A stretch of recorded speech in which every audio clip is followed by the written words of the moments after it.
আসসালামু আলাইকুম, স্বাগত জানাচ্ছি আন্তর্জাতিক সংবাদে। সংবাদের শুরুতে থাকছে সংবাদ শিরোনাম। জানুয়ারিতে হতে পারে গাজায় আন্তর্জাতিক বাহিনী মোতায়েন, সেনা প্রস্তুত করছে ইন্দোনেশিয়া। রাশিয়া, ভারত, চীন ও জাপানকে নিয়ে C5 গ্রুপ গড়তে চান ট্রাম্প। একে অপরকে সহযোগিতার আশ্বাস পাকিস্তান ও ইরানের। 40 মিনিট অপেক্ষা করেও পুতিনের দেখা পেলেন না পাকিস্তানের প্রধানমন্ত্রী। বাংলাদেশি নাবিকসহ তেলবাহী ট্যাঙ্কার আটক করল ইরান। ইরানের নোবেল বিজয়ী নার্গিস মোহাম্মদীকে হামলা করে গ্রেপ্তার করেছে নিরাপত্তা বাহিনী। শুনছিলেন সংবাদ শিরোনাম, এবার জানিয়ে দিব বিস্তারিত। জানুয়ারিতেই হতে পারে গাজায় আন্তর্জাতিক বাহিনী মোতায়েন, সেনা প্রস্তুত করছে ইন্দোনেশিয়া। আগামী বছরের শুরুতেই গাজায় জাতিসংঘ অনুমোদিত আন্তর্জাতিক স্থিতিশীলতা বাহিনী ISF মোতায়েনের পরিকল্পনা করছে যুক্তরাষ্ট্র। বার্তা সংস্থা রয়টার্সের বরাতে জানা গেছে, জানুয়ারি থেকেই এই বাহিনী গঠনের কার্যক্রম শুরু হতে পারে এবং এতে অংশ নিতে ইন্দোনেশিয়া সেনা প্রস্তুত করছে। নাম প্রকাশে অনিচ্ছুক দুই মার্কিন কর্মকর্তা জানান, ISF জাতিসংঘের অনুমোদনে কাজ করবে, তবে তারা সরাসরি হামাসের সঙ্গে যুদ্ধে জড়াবে না। বাহিনীর আকার, কাঠামো, প্রশিক্ষণ ও নিয়মাবলী নিয়ে বর্তমানে কাজ চলছে। গাজা পরিস্থিতি নিয়ে পরিকল্পনা চূড়ান্ত করতে 16ই ডিসেম্বর দোহায় 25টির বেশি দেশের প্রতিনিধিদের নিয়ে সম্মেলনের আয়োজন করছে মার্কিন সেন্ট্রাল কমান্ড। সম্ভাব্যভাবে একজন মার্কিন টু-স্টার জেনারেল এই বাহিনীর নেতৃত্ব দিতে পারেন। হোয়াইট হাউস জানিয়েছে, ট্রাম্পের গাজা শান্তি পরিকল্পনার দ্বিতীয় ধাপ বাস্তবায়নে এই বাহিনী গুরুত্বপূর্ণ ভূমিকা রাখবে। ইন্দোনেশিয়া গাজা স্বাস্থ্য ও নির্মাণ কাজে সহায়তার জন্য সর্বোচ্চ 20,000 সৈন্য মোতায়েনের প্রস্তুতি নিচ্ছে। জাতিসংঘের নিরাপত্তা পরিষদের প্রস্তাব অনুযায়ী ISF নতুন প্রশিক্ষিত ফিলিস্তিনি পুলিশের সঙ্গে কাজ করে গাজা নিরাপত্তা স্থিতিশীল করা এবং নিরস্ত্রীকরণ প্রক্রিয়া তদারক করবে। তবে বাস্তবে এই নিরস্ত্রীকরণ কীভাবে কার্যকর হবে তা এখনও স্পষ্ট নয়। হামাস জানিয়েছে, ফিলিস্তিনি রাষ্ট্র প্রতিষ্ঠা না হওয়া পর্যন্ত তারা অস্ত্র ত্যাগ করবে না। অন্যদিকে ইসরায়েল এই বহুজাতিক বাহিনী গঠনের উদ্যোগকে স্বাগত জানিয়েছে। রাশিয়া, ভারত, চীন ও জাপানকে নিয়ে C5 গ্রুপ গড়তে চান ট্রাম্প। মার্কিন প্রেসিডেন্ট ডোনাল্ড ট্রাম্প বিশ্বমঞ্চে নতুন একটি শক্তিধর জোট গঠনের চিন্তা করছেন, যার নাম হতে পারে C5। প্রভাবশালী মার্কিন সংবাদ মাধ্যম পলিটিকোর এক প্রতিবেদনে বলা হয়েছে, এই জোটে ইউরোপের G7ভুক্ত দেশগুলো না রেখে মূলত এশিয়ার প্রভাবশালী অর্থনৈতিক শক্তিগুলোকে অন্তর্ভুক্ত করার পরিকল্পনা রয়েছে। পলিটিকোর তথ্য অনুযায়ী সম্ভাব্য C5 জোটে থাকতে পারে যুক্তরাষ্ট্র, চীন, ভারত, জাপান ও রাশিয়া। যদিও এ বিষয়ে ট্রাম্প প্রশাসন বা সংশ্লিষ্ট কোনো দেশ আনুষ্ঠানিকভাবে কিছু নিশ্চিত করেনি। প্রতিবেদনে বলা হয়, হোয়াইট হাউস থেকে সম্প্রতি প্রকাশিত একটি নথি সূত্র ধরে এই উদ্যোগের বিষয়টি সামনে এসেছে।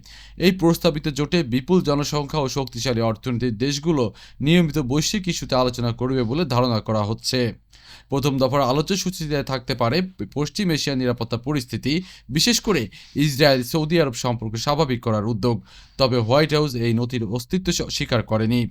প্রেস সেক্রেটারি হানা কেলি বলেছেন, এমন কোনো গোপন বা ব্যক্তিগত পরিকল্পনা নেই।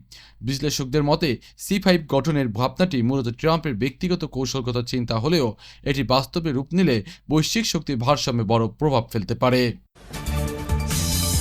একে অপরকে সহযোগিতার আশ্বাস পাকিস্তান ও ইরানের। ইরানের প্রেসিডেন্ট মাসুদ পেজেশকিয়ান ও পাকিস্তানের প্রধানমন্ত্রী শেহবাজ শরীফ তুর্কমেনিস্তানে অনুষ্ঠিত international forum of piece and ট্রাস্টের সাইডলাইনে বৈঠক করে দুই দেশের সম্পর্ক এবং আঞ্চলিক পরিস্থিতিতে সমন্বিত অবস্থা নিশ্চিত করার উপর গুরুত্ব দিয়েছেন।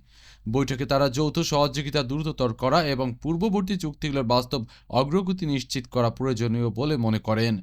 এছাড়া ট্রানজিট ও সীমান্ত অবকাঠামো উন্নয়ন, যোগাযোগ পথ সম্প্রসারণ, বাণিজ্যিক যাতায়াত ও সহজীকরণ এবং অর্থনৈতিক সহযোগিতা বৃদ্ধির মাধ্যমে দ্বিপক্ষীয় সম্পর্ক আরও গভীর করার বিষয়েও আলোচনা হয়।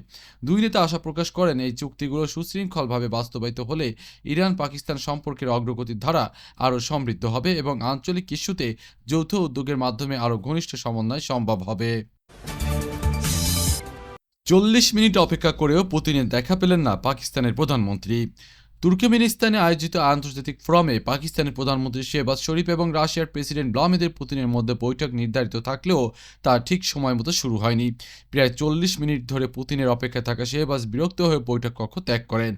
যা জানা গেছে, পুতিন নির্ধারিত সময়ের আগে তুরস্কের প্রেসিডেন্ট রিসেপ তাইপ এরদোয়ানের সঙ্গে একান্ত বৈঠকে ব্যস্ত ছিলেন, যা পরিকল্পিত সময়কে ছাড়িয়ে দীর্ঘ সময় চলেছে। শেহবাজ শরীফ পাকিস্তানের পররাষ্ট্রমন্ত্রী ইসাক দারাকে সঙ্গে নিয়ে আলাদা কক্ষে অপেক্ষা করেছিলেন, তবে অবশেষে তিনি পুতিন এরদোয়ান বৈঠক চলা কক্ষে প্রবেশ করেন। এটি কি আমন্ত্রণ করা হয়েছিল নাকি তার নিজস্ব সিদ্ধান্ত ছিল তা স্পষ্ট নয়। এই ঘটনা সোশ্যাল মিডিয়ায় দ্রুত ভাইরাল হয়ে কূটনৈতিক শিষ্টাচারের ভুল হিসেবে ব্যাপক আলোচনার সৃষ্টি করেছে। বাংলাদেশি নাবিকসহ তেলবাহী ট্যাঙ্কার আটক করল ইরান। ইরান ওমান উপসাগরে একটি তেলবাহী ট্যাঙ্কার আটক করেছে, যাতে ভারত, শ্রীলঙ্কা ও বাংলাদেশে 18 জন নাবিক ছিলেন। ইরানি গণমাধ্যম জানায়, শুক্রবার রাত থেকে শনিবারের মধ্যে ট্যাঙ্কারটি আটক করা হয়। দক্ষিণাঞ্চলীয় হরমুজগান প্রদেশের এক কর্মকর্তার উদ্ধৃতি দিয়ে ফার্স বার্তা সংস্থা জানিয়েছে, ওমান সাগরের উপকূলের কাছে 6 মিলিয়ন লিটার চোরাচালানকৃত ডিজেল বহনকারী ট্যাঙ্কারে অভিযান চালানো হয়। জাহাজটির নেভিগেশন ব্যবস্থা বন্ধ ছিল বলে দাবি করা হয়েছে। ইরানি বাহিনী নিয়মিতভাবে উপসাগরে অবৈধভাবে জ্বালানি পরিবহনের অভিযোগে জাহাজ আটকানোর ঘোষণা দেয়। ইরানের খুচরা জ্বালানির দাম বিশ্বের সবচেয়ে কম হয়, তা চোরাচালানে লাভজনক। এই জব্দের ঘটনা যুক্তরাষ্ট্র ভেনেজুয়েলার উপকূলে একটি তেলবাহী ট্যাঙ্কার জব্দের 2 দিন পর ঘটে। ইরানের নোবেল বিজয়ী নার্গিস মোহাম্মদীকে হামলা করে গ্রেপ্তার করেছে নিরাপত্তা বাহিনী। 2023 সালে নোবেল শান্তি পুরস্কার বিজয়ী ইরানি মানবাধিকার কর্মী নার্গিস মোহাম্মদী ইরানের নিরাপত্তা বাহিনী শুক্রবার গ্রেপ্তার করেছে। চলতি মাসের শুরুতে মৃত আইনজীবী খসরু আল কোর্দির স্মরণসভা থেকে তাকে আটক করা হয়। একই অনুষ্ঠানে আরেক অ্যাক্টিভিস্ট সেফিদেহ গেলিয়ান সহ আরও কয়েকজনকেও গ্রেপ্তার করা হয়েছে। 5 ডিসেম্বর আলী কোর্দির লাশ তার কার্যালয়ে উদ্ধার করা হয়। তিনি 2022 সালে দেশব্যাপী বিক্ষোভে গ্রেপ্তার ব্যক্তিদের পক্ষে মামলা লড়তেন এবং স্পর্শকাতর মামলায় আইনি সেবা দিতেন। ইরান হিউম্যান রাইটস তার মৃত্যুকে রাষ্ট্রীয় হত্যার সন্দেহ জানিয়ে তদন্তের দাবি করেছে। ভিডিওতে দেখা গেছে মোহাম্মদী বাধ্যতামূলক হিজাব না পরে আলী কুর্দি সমর্থকদের ভিড়ের মধ্যে রয়েছেন এবং অনুষ্ঠান চলাকালীন জনতাকে স্লোগান দিতে উৎসাহিত করছেন। 53 বছর বয়সী তিনি গত 1 দশকের অধিকাংশ সময় কারাগারে কাটিয়েছেন। 2023 সালে তার যমজ সন্তানেরা আসলোই তার পক্ষে নোবেল শান্তি পুরস্কার গ্রহণ করে। কারাগারের বাইরে থেকেও তিনি হিজাব না পরা বিদেশি শ্রোতাদের সঙ্গে ভিডিও কনফারেন্স এবং দেশজুড়ে অ্যাক্টিভিস্টদের সঙ্গে সাক্ষাৎ চালিয়ে যাচ্ছেন। তিনি ইসলামী শাসন ব্যবস্থার পতনের পূর্বাভাসও নিয়মিত দিচ্ছেন।